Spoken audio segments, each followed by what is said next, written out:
الحمد لله رب العالمين والصلاة والسلام على رسوله الكريم أما بعد فأعوذ بالله من الشيطان الرجيم بسم الله الرحمن الرحيم وأبرئ الأكمه والأبرص وأحيي الموتى بإذن الله صدق اللہ العظیم۔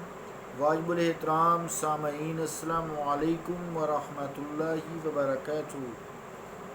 آیت کریمہ جو تلاوت کرنے کی سعادت حاصل ہوئی ہے، اس کا ترجمہ یوں ہے: اور میں تندرست کر دیتا ہوں مادرزاد اندھے کو اور لا علاج کوڑی کو، اور میں زندہ کرتا ہوں مردے کو اللہ کے حکم سے۔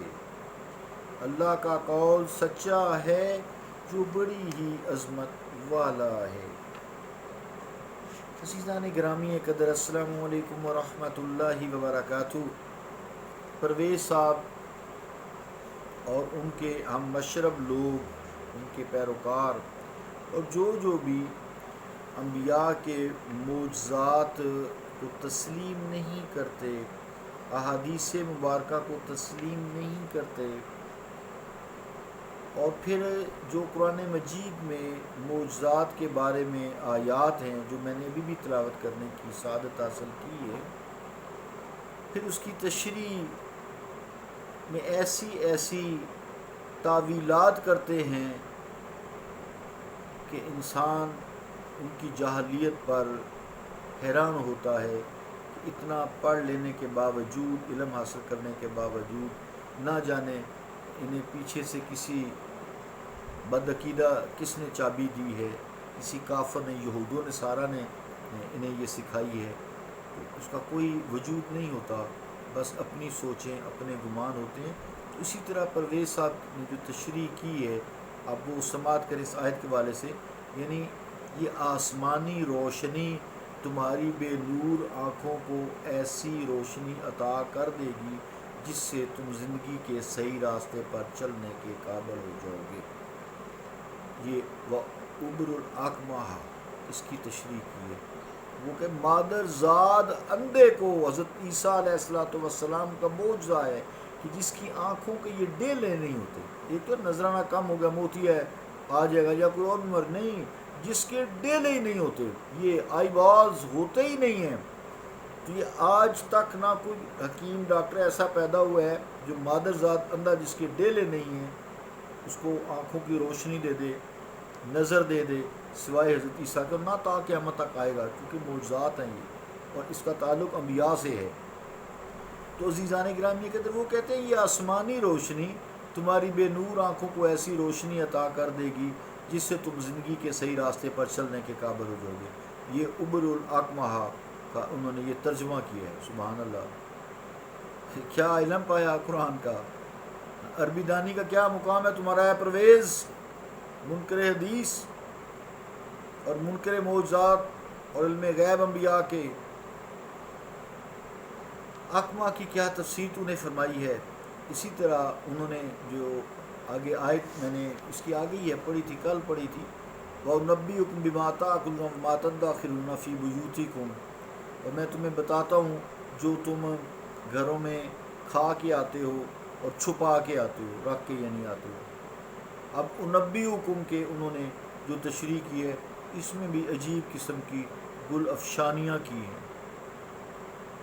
حضرت عیسیٰ علیہ السلام تو یہ فرما رہے ہیں کہ تم جو کچھ کھاتے ہو اور اپنے گھروں میں ذخیرہ اندوزی کر کے آتے ہو، میں تمہیں اس کی خبر بھی دے سکتا ہوں یا دیتا ہوں۔ ظاہر ہے یہ چیزیں بظاہر تو حضرت عیسیٰ علیہ السلام سے مخفی تھی، چھپی ہوئی تھی۔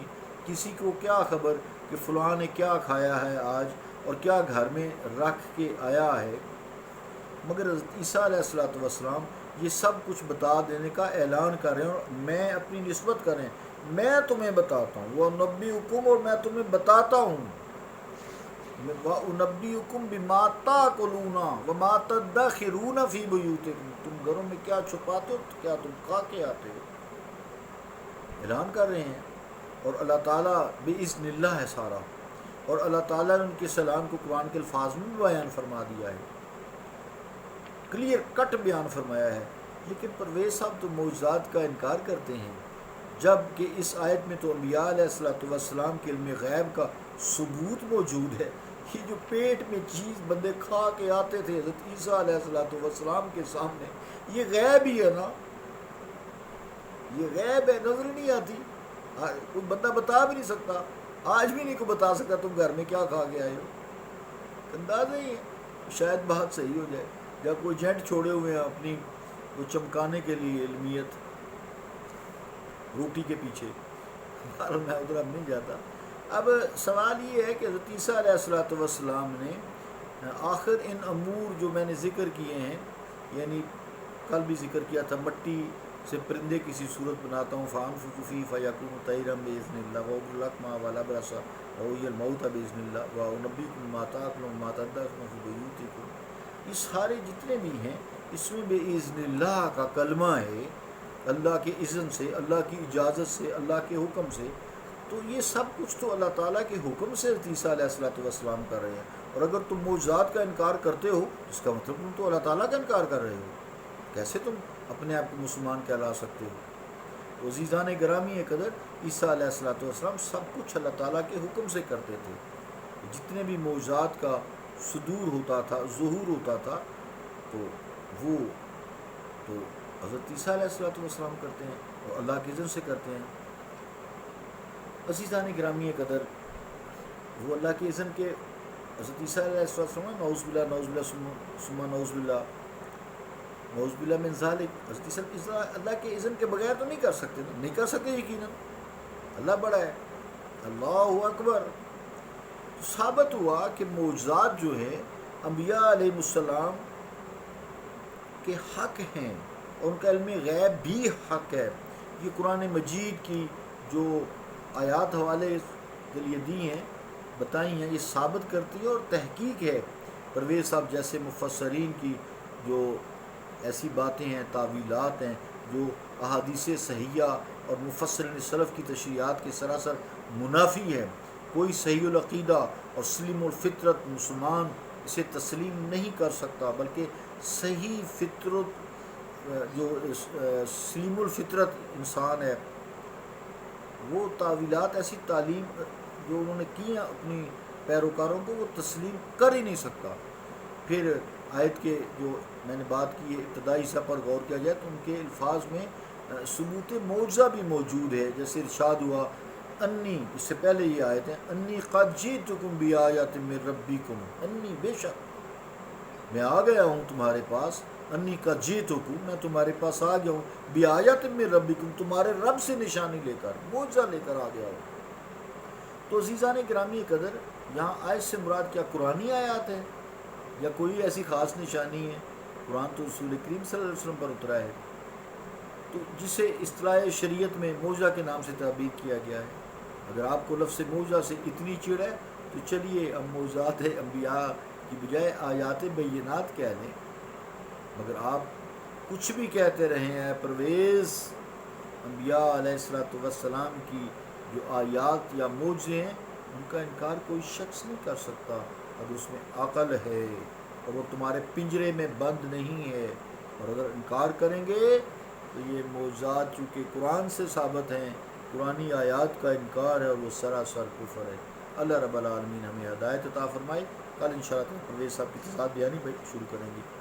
یہ وہ سلسلہ وہی چل رہا ہے کافی عرصے سے، لیکن یہ ضروری ہے تاکہ گمراہ لوگ جنہوں نے بڑے طریقے سے، بڑی پلاننگ سے آپ کی نسلوں کو تباہ کرنے کی ٹھان لیے، یہ باتیں کرنے کا مقصد یہ تاکہ ہم بھی بچیں، اپنی اولادوں کو بھی بتائیں، نسلوں کو بچائیں۔ صلی اللہ تعالیٰ علی رسول خیر خلقہ محمد وعلی آلہ وصحبہ اجمعین برحمتک یا ارحم الراحمین۔